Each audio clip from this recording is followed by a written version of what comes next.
রান্নাঘরে একজন নারীর জীবনটা আমরা যতটা সহজ মনে করি আসলে কি ততটা সহজ? বেশিরভাগ ক্ষেত্রে একজন কর্মজীবী পুরুষের চেয়ে একজন নারী প্রতিদিন কয়েক ঘন্টা বেশি কাজ করেন শুধু গৃহস্থালী কাজের জন্য। হ্যালো এভরিওয়ান, আসসালামু আলাইকুম। সবাই কেমন আছেন? আশা করি সবাই ভালো আছেন। আলহামদুলিল্লাহ, আমিও ভালো আছি। শুক্রবার মানে মেয়েদের কাছে আনন্দের দিন। পরিবারের সাথে সময় কাটানোর সুযোগ, এছাড়া সাপ্তাহিক ছুটির দিন ও ধর্মীয় দিন হিসেবেও গুরুত্বপূর্ণ। ছুটির দিন মানে কি? ছেলেদের রেস্টের দিন আর মেয়েদের কাজের দিন। কথাটা আমাদের মতো গৃহিণীদের কিন্তু সহমত পোষণ করবেন। আসলে মেয়েদের কোনো ছুটি নেই। ছুটির দিনে রেস্টের পরিবর্তে মেয়েদের ব্যস্ততাটাই বেড়ে যায়। সারা সপ্তাহ কাজ করলেও ছুটির দিনে কাজের কোনো শেষ নেই। মাঝে মাঝে তো হিমশিম খেতে হয়। যেহেতু আমি একা হাতে সব সামলাই, তাই সবকিছু ছুটির দিনে করে নেই। কয়েকদিন থেকে ভাবছিলাম পিঠা খাবো।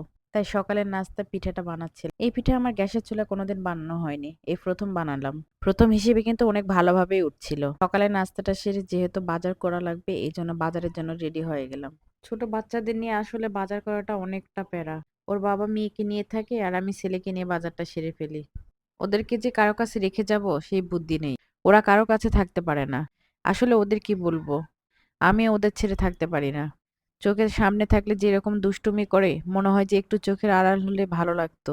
কিন্তু এক সেকেন্ডও চোখের আড়াল করে রাখতে পারি না। এমনকি ওর বাবাও যদি নিচে নিয়ে যায় আমি তো ফোন দিয়ে জিজ্ঞাসা করি, বাবু কি করছে? ওকে সাবধানে রেখো ইত্যাদি। ওর বাবা তো বিরক্ত হয়ে যায়। আসলে শুধু আমি না, মনে হয় যে সব মায়েরাই এরকম। বাবুদেরকে নিয়ে একটু টেনশনটা বেশি করে। এই তো বাজারটা শেষ করে বাসায় আসলাম। আজ বাজারে শীতের অনেক সবজি উঠেছে। তাই একটু বেশি করে বাজারটা সেরে ফেললাম।